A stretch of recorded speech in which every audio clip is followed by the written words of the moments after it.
Great pleasure. But before I introduce this person, how many of you in this room watch Channel 13? How many people have seen Carole Gooden sit there and read to the children? This is a funny story. One night I'm sitting there, I'm very intrigued with Carole's voice. And one night I'm a sports addict, and for my wife to walk into a room, if I'm not watching basketball or baseball and football, she thinks I'm sick. And she walked in, and I was watching Carole read to the children. And she looked at me and she said, "What are you doing?" I said, "Just listen to this lady read to these kids."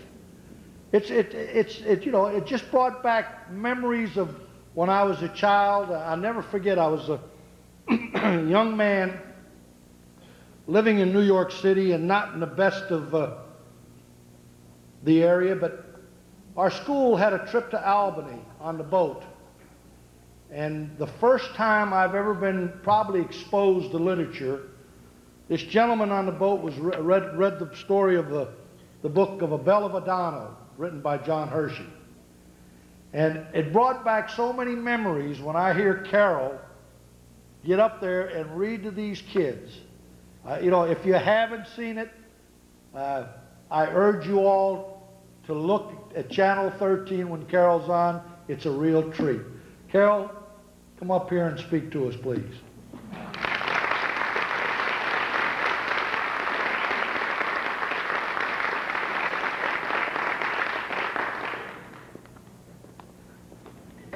Thank you so much, Mr. Mashawley. Fellow educators and friends, tonight we pay tribute to one of the finest group of educators to be found in the state of Florida, and who easily number among the finest in this great nation. I feel truly humbled to address such a wonderful group as this. 1 year ago, I was selected to represent the teachers of St. Lucie County, and at that time I said it was an incredible honor to be so chosen. This past year has been one of the most exciting of my life. I have had the opportunity to meet and work with teachers from all over the county and state, and also to work on committees with several representatives of the business community and with many parents. If I have learned nothing else during this past year, I have learned that St. Lucie County is truly blessed. We are blessed with many caring and exceptional teachers and administrators who sincerely want to provide our students with quality education designed to prepare them to function in a world where borders are constantly shrinking and in which they must compete. We are blessed in having a business community eager and willing to work with the schools to ensure that when our students enter the workforce, they will be well prepared and able to adapt to the challenges and demands of preserving this nation's position as the leader of the free world. We are also blessed to have in our community many caring parents who are committed to assisting our schools to be the best that they can be. These valiant souls serve on our PTAs and PTOs, on our school improvement teams, and they volunteer countless hours to make our lives a little easier. They send us the best that they have. Believe me, they do not keep the best ones at home for themselves. Children are, after all, the living messages we send to a time we will not see. The following letter to a teacher sums up what parents expect of us when they send us their children each day. The author of this is unknown. It says, "My son starts school tomorrow. It is all going to be strange and new to him for a while. I wish you would sort of treat him gently.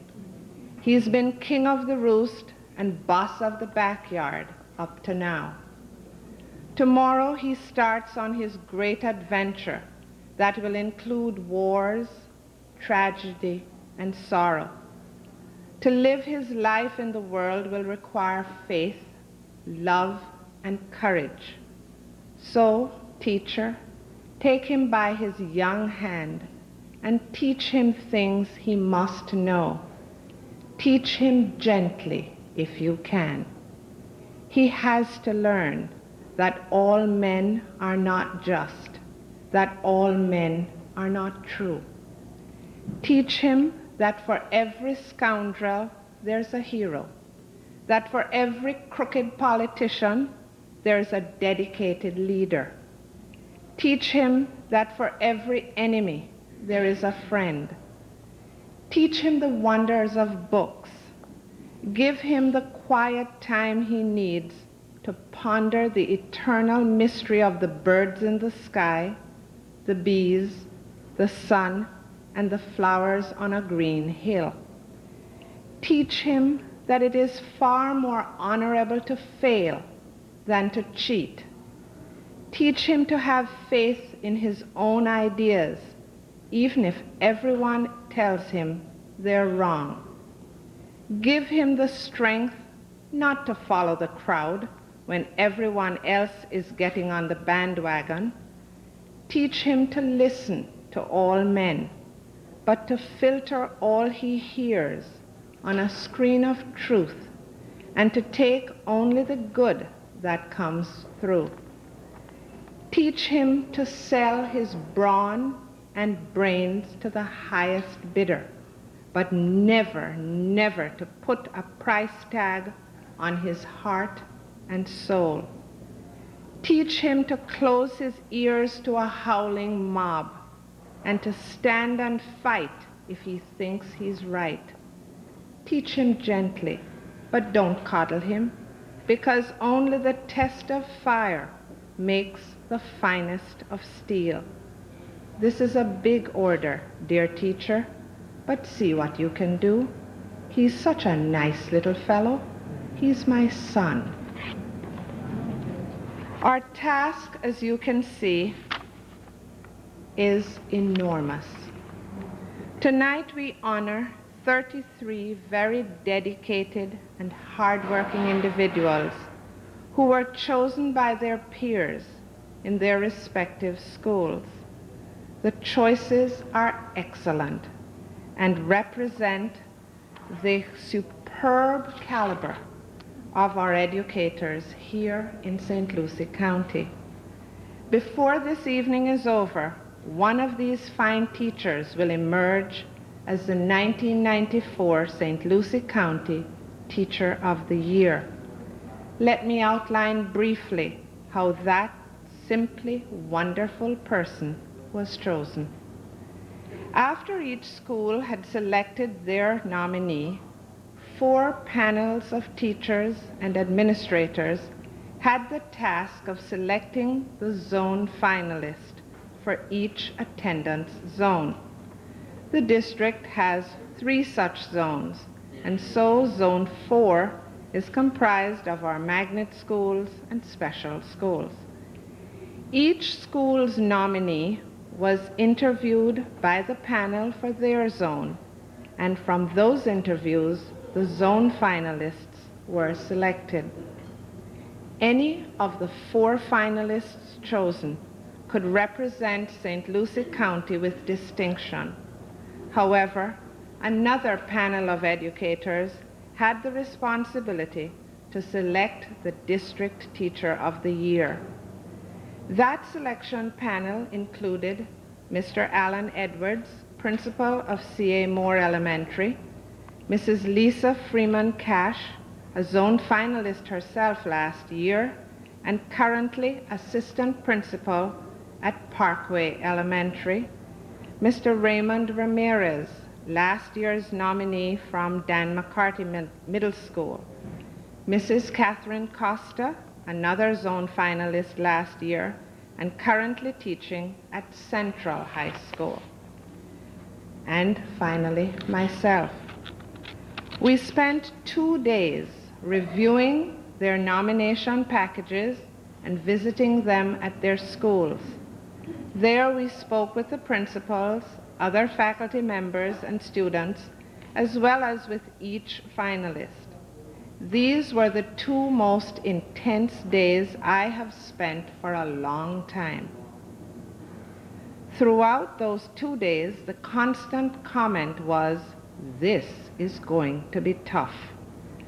I know I learned something from each of these teachers, something which I will use to improve my teaching, and for that I thank each of them.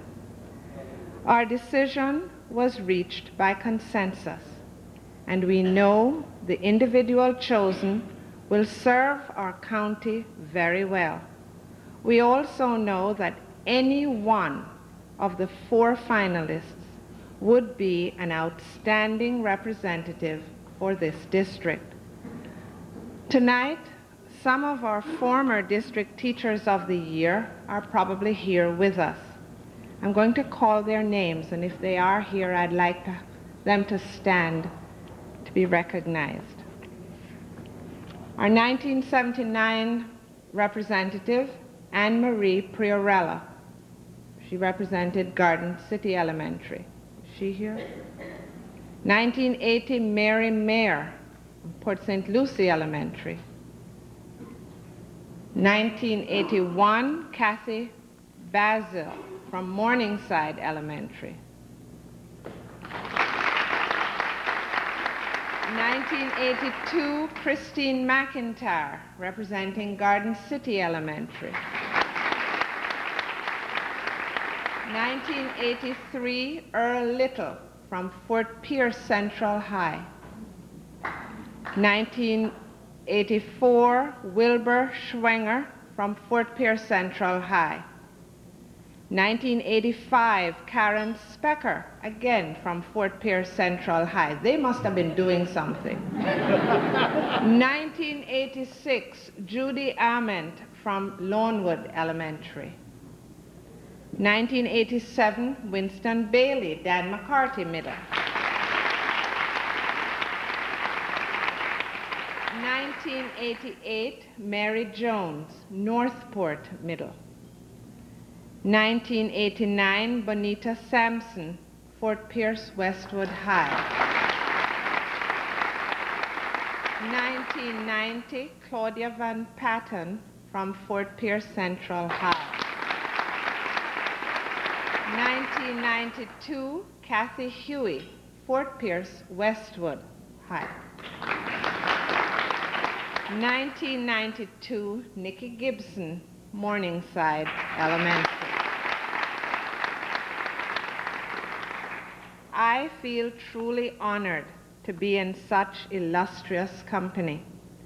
It has been a treasured and cherished privilege for me to have served as the 1993 District Teacher of the Year for St. Lucie County.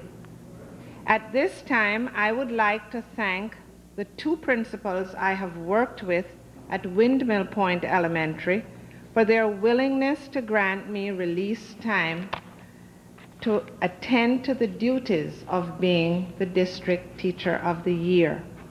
Thanks to Mr. Chuck Hill, now principal of Port St. Lucie Elementary, and to Mrs. Rita Johnson, the current principal at Windmill Point Elementary. Finally, I'd like to read a prayer composed as a writing exercise by Sherman Wyatt, a young man in my GED class at IRCC in the evenings. It speaks very eloquently to the essence of what we must do as educators. His prayer is titled, My Moment with God.